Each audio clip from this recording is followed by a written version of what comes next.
Hey everyone, it's Rob here from First Session. I'm back for another Instagram Live. Today it's Mental Health Week. First Session is a platform that connects Canadians with the right therapist, and this week we're having conversations with great, amazing people talking about their mental health story, and focusing on our theme of Mental Health Week this year of getting real and naming your emotions. Our guest this week is Pooja Handa, and she lives in Toronto, and you might see her on TV. I'll hold for the full bio once she joins here. How are you doing this afternoon? I'm good. I'm good. I was not expecting to be holding the phone though. So Oh, yeah. So you know what? Why don't you just hang on 1 second sure, and like prop you up here, sure. and then I'm gonna go get a stand. How about that? Sure, Correct? no This work? problem. I'll try to entertain everyone. Does this work for you, or is my head cut This off? is great. No, this is perfect. Yeah. Let's do this. Yeah, let me just jump in and read your bio for everyone here. So, Pooja Handa is an award-winning broadcaster who most people recognize as the co-host of Toronto's #1 morning show, CP24 Breakfast. Torontonians have come to know Pooja as one of the familiar faces, greeting them every morning and helping them start their day with a smile. She also makes regular appearances on CTV's The Social and the Marilyn Dennis Show. Welcome, Pooja. Thank you for having me. Yeah, it's our pleasure. Thank you for joining. Let's get right into it. So, when did your mental health story begin or journey, and what can you share with everyone about your relationship with mental health?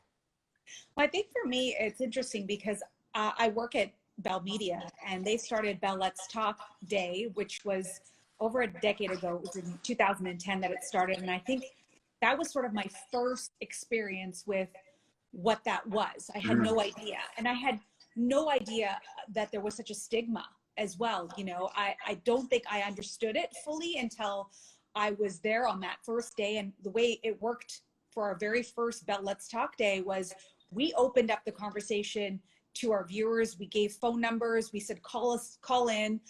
You know, every time you call in, money will go to help support some initiatives. But as people were writing and calling in, they were sharing their stories. And I couldn't believe how many people had a story, you know, when it came to their mental health and some of the challenges that people were facing. And so I think that was my sort of first introduction as to what a common thing this is that people are dealing with, and that we're not talking about it.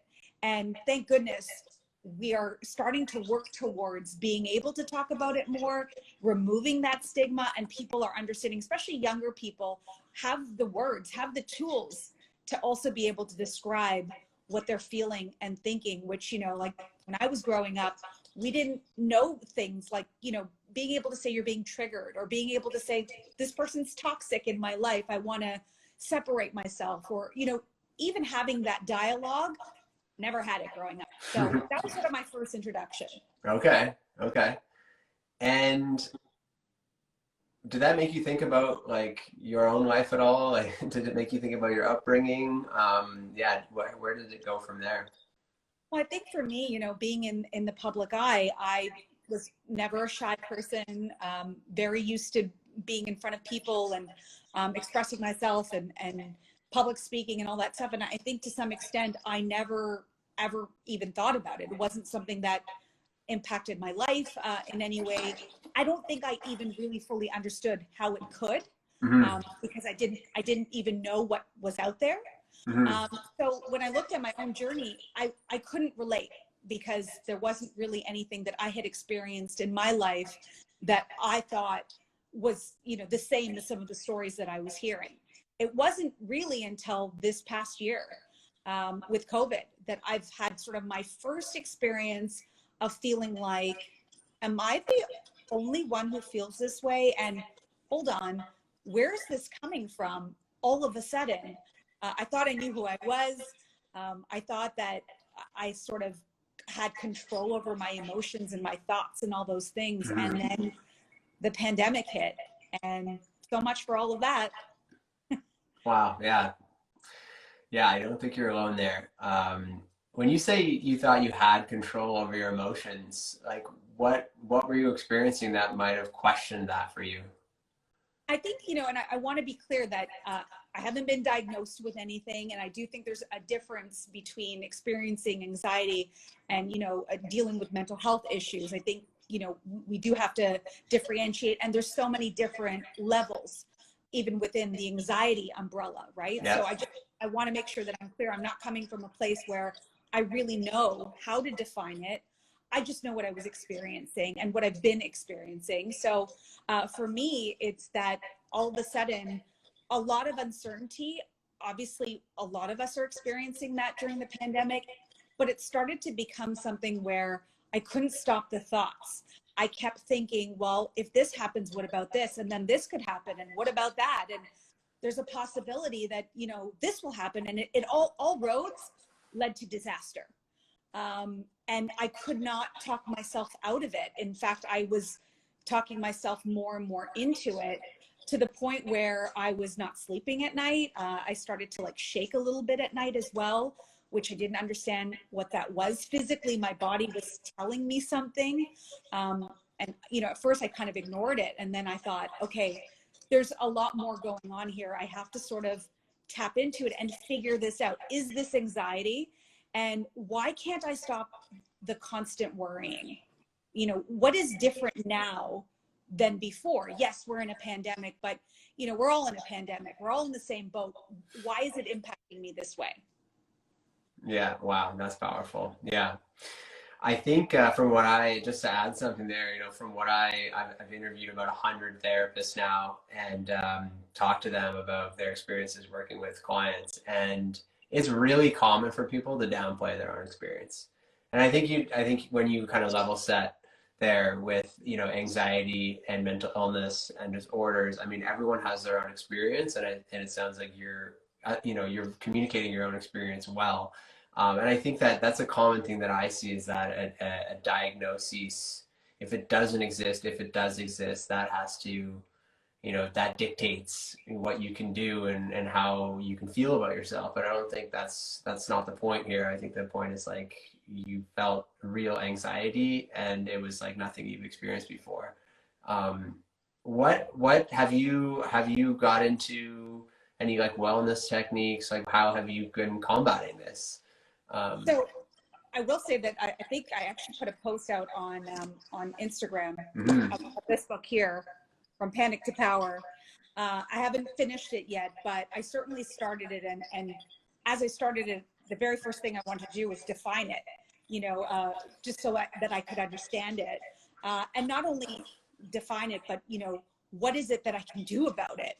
How do I stop all of the worrying? How do I stop the anxiety? How do I make it, something that I can use instead as energy, or something in a different way, in a more positive way, I guess. So that's really what I was looking for those tools. But what started to happen is, as I was reading about other people's stories, I was starting to feel better. And I think the reason why I was feeling better was I realized I wasn't alone. And that, a lot of people experience a lot of different things. And, and as I mentioned earlier, anxiety can sort of manifest itself in different ways. For some people, it's debilitating. They feel like they're having a heart attack. There's physical attributes that are attached to it. And for others, it's just sort of becomes something where it's disruptive in your life. And that's where I was at, where it was disrupting everything. So I've been on TV for almost 20 years, and being on live TV every single day comes with pressure, and it comes with scrutiny. People write you everything they're thinking and feeling, because to them, they forget, I think, for a moment, that you're a human, a flawed human, just like they are, and that, we make mistakes. And if you're in a live situation every day for 20 years, you're going to make mistakes. It's going to happen. But I started to get to a point where I was afraid of making a mistake. I was afraid of the words coming out of my mouth. Suddenly it was, the confidence was shaken as well, which I was not used to. I told you about my earlier story. I couldn't even relate when we first started talking about our mental health and, Bell Let's Talk Day. I could not in any way relate to my own life story to it. And now all of that had sort of changed. So it's interesting because I think that I found the tools in feeling better because one, I realized I wasn't alone. Two, I realized there's all these resources out there that I can use, that I have at my fingertips. And I've also just realized that, you know, sometimes it really is just breathing. And I know that sounds really simple, but I've looked up this one technique that works for me, which is the 4-7-8 breathing technique, which you may be familiar with. Mm-hmm. Basically, you breathe in for 4 seconds, you hold for 7, and then you breathe out for 8. You do that a few times, and something happens in your body where really this sort of calmness comes over you. So that's been really helpful, and it's helped me fall asleep too. So Yeah, I imagine sleep is very important for a morning show individual. yes, it is, especially when you're waking up at 3 o'clock in the morning. Oh my goodness. Yeah. So that, yeah, sort of the theme of sort of this mental health week by the Canadian Mental Health Association is getting real and talking about naming your emotions. How long did it take you to identify this as anxiety? And was there anything between the identification point and the onset of the first symptoms? Like, did that drag on? Were you in denial? Like, tell us about that. When did you Yeah, name it? definitely in denial. Again, I was having my body would shake at night, and it would only happen at night. So it was almost as if, as I finally, you know, went to sleep, all of the thoughts, all of the worries, all of the things that could possibly go wrong that I was thinking about was happening right before bed, and my body would shake, and to the point where I thought, oh, you know, maybe I should go get this checked out. Maybe there's something else going on, you know, that is causing my body to shake. And meantime, as soon as I Googled it, what came up? Anxiety. And I thought, really, could that be me? And then I was on Instagram, and I was reading somebody else's story, and they had mentioned that it was anxiety that they were sort of battling, and they recommended this book. So got the book. I think reading the book really confirmed for me that everybody, first of all, has anxiety. Mhm. That was good to hear. But with that, I understood that it was starting to become a disruption in my life. That's where I had to sort of take action and realize that, yes, this is something that I'm dealing with. It's different. I'm not used to it, but I can't be in denial about it. And I should talk about it. Amazing. Amazing. And now that you've like had this experience, how would you now define like stigma? You know, like how do you think stigma is still a thing? Do you think it still exists? I do. Unfortunately, I do. Now, don't get me wrong. I think we've come a very long way. Like even when I think about when we first started Bell Let's Talk in 2010 to now, I mean, leaps and bounds. However, there's still so much work to be done. And I think there's also a generational part to this. Mhm. You know, I think also if you look at a lot of racialized, marginalized communities as well, there is a stigma that exists as well. You know, like you just don't get help. You suck it up, and you know we've been through far worse. Especially, you know, if you have an immigrant story, our parents have been through so much that you almost feel like what I'm going through isn't sort of, you know, worthy of what I'm feeling. So there is a lot of that I still think we do have to work through, and I think we have to talk about. With that said, I also think that I have seen it in young people, and I'm just so impressed by it Mhm. and encouraged by it as well, that they will actually identify what you talked about, those emotions, those feelings, being able to name them and being able to recognize that, no, this is not okay. I don't feel okay. It's just a question of getting the help. And I'm hoping that people are actually doing that, because there are so many resources out there, even if it's not, you know, a therapist to begin with, right? Even if it's just a simple Google search of like what Kids Help Phone can do for me, or you can even go to the Bell Let's Talk website. It's letstalk.bell.ca, the CMHA, which I know that you guys work with as well. There's all these tools and resources that are available to you, you know, that can maybe help get you to the next step. Amazing. Yeah, yeah, there are, and it's hard to remember that sometimes. Where do you think you are now? Well, there's another thing I wanted to ask. You did mention kind of that immigrant story and the resilience and like been through worse. Is that something you can relate to, or your parents or your grandparents, or like when do you think that did you reflect on that? Does that have an effect at all? For sure. Yeah. My parents came to Canada in the 70s and they came with nothing, and they built a life for my sister and I, and, really struggled financially as well. So, Hmm. we really learned the value of a dollar. I worked several jobs growing up, to pay my way through school. Nothing was ever sort of given to us. We had to work really hard, but we knew that our parents sacrificed, everything to give us a better life to come to this country. So we felt like we owed it to them. Hard work was just sort of something you did to honor, what our parents sacrificed for us. But with Hmm. that, and with that pressure, of course, there were times where you felt like you had to just sort of suck it up, because that, how dare you complain when they've given you this beautiful life. But I think I've definitely, as I've gotten older, realized that, that is not the right way of thinking. If you are going through something, if you're battling something, you have to take care of you, in order for you to be good for anybody in your family. Or at the end of the day, your family wants the best for you. They love you. They are your support system.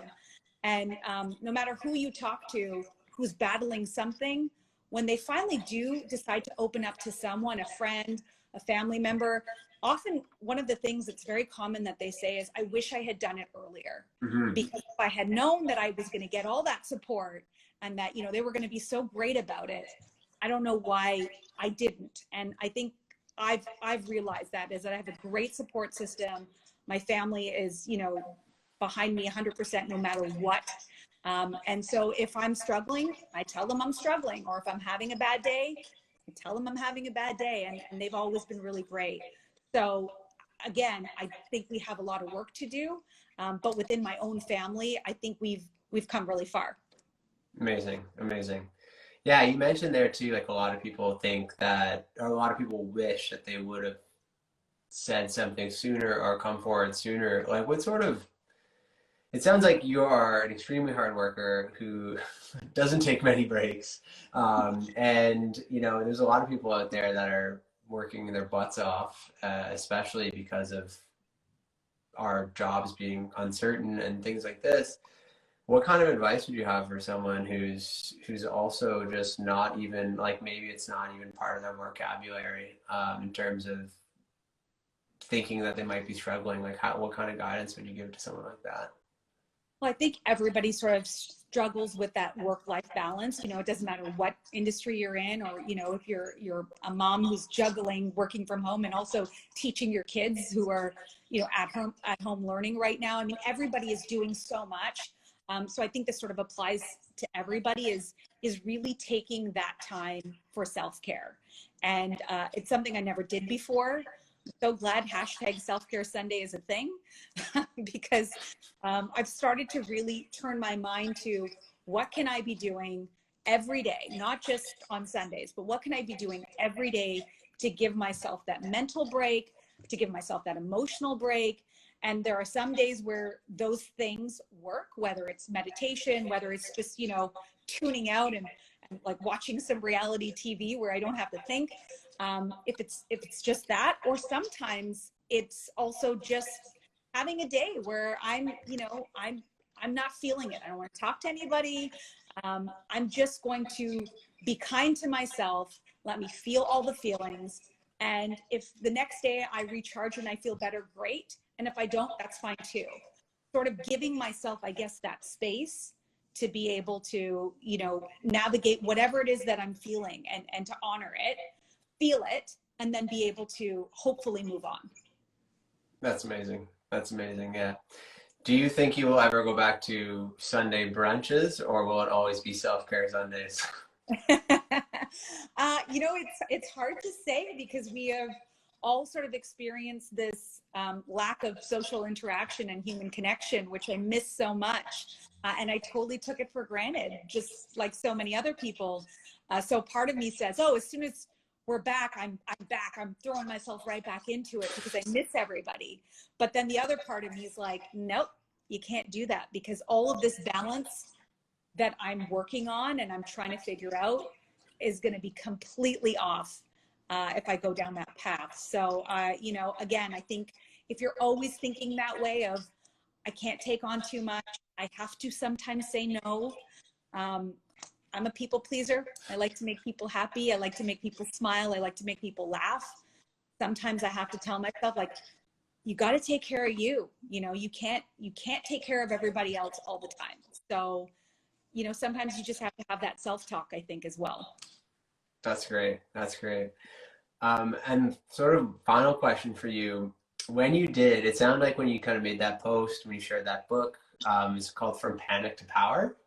Yes. Yeah. When you did that and you were open about that, what was the results, and what were you like, was there much consideration before posting that publicly on Instagram? Or tell us about that. Like, what are you glad you posted that? I mean, the post isn't deleted, so. Right, right. I'm so glad I posted it. And often, whenever I'm the most worried about a post, often later on it was nothing, right? I think that's part of the anxiety part of things, is you think the worst, and often reality is not as bad as what you imagined or anticipated it was going to be. So so glad that I posted it. The feedback was so positive, and I'm reading some of people's messages right now as well. Mhm. um, People are wonderful. For the most part, people are wonderful, and you will get one or two people who will write, and people did, at least you have a job, you know, what are you complaining about? And I get it. I totally get it, because I'm not about to be mad at somebody who right now has lost their livelihood and who is struggling. Like, I understand. And sometimes it's, you know, that anger and that frustration is directed at other people. And they just want to be like, you know, stop complaining, be grateful. And they're right. I have a lot to be grateful for. So not mad at them. I got a couple of those sort of comments. But for the most part, people were really, really positive and said, hey, you know, been there. I know what you mean, or try this, or how about that? There's a whole community of people that are around us that I think sometimes we forget are there, and we have access and we can tap into that. It's just getting over that initial fear that you think somebody's going to judge you or think something about you that isn't true. And once you get past that part, no, I absolutely do not regret sharing it. And it's encouraged me ever since we started Bell Let's Talk. It's encouraged me to always talk about whatever I'm experiencing, because I think there is so much in being honest about these things. I have a platform. I know there are a lot of people who follow me. So it's so important for people to know they're not alone as well. That's incredible. That's great. Is there anything else you'd like to share before we wrap up here? It's been amazing talking to you. Yeah, I guess, you know, I always tell people that, you know, be kind to other people. You never know what they're going through. And I think sometimes, as I mentioned with that comment earlier, is that just because you see something looking perfect or in your eyes is perfect, remember that everybody has something. And, you know, for me, this anxiety that we're talking about is one piece, right? One part Hmm. of my multifaceted life. And there's so much that's going on. There's so much that, you know, we struggle with. I've had loss during COVID as well, you know, unfortunately. We've got family in India who's struggling right now. So there's always a lot happening all at the same time. And I still go to work every day and I put a smile on my face, and it's real. And I try to put a smile on other people's faces as well. But at the end of the day, you know, as we are all human, there's going to be moments where, yeah, it's hard. And you know, you have to deal with those things, and that's okay. That's great. Well, you are amazing and you're inspiring. So thank you for this. This was amazing. And I appreciate you joining me, and have a great rest of your mental health week. And for everyone else, we'll be doing another conversation here tomorrow at 4 p.m. Eastern. But until then, we'll see you all soon. And thank you so much, Pooja. Thank you, Rob. And thank you to everybody as well. Okay, take care. Thank you.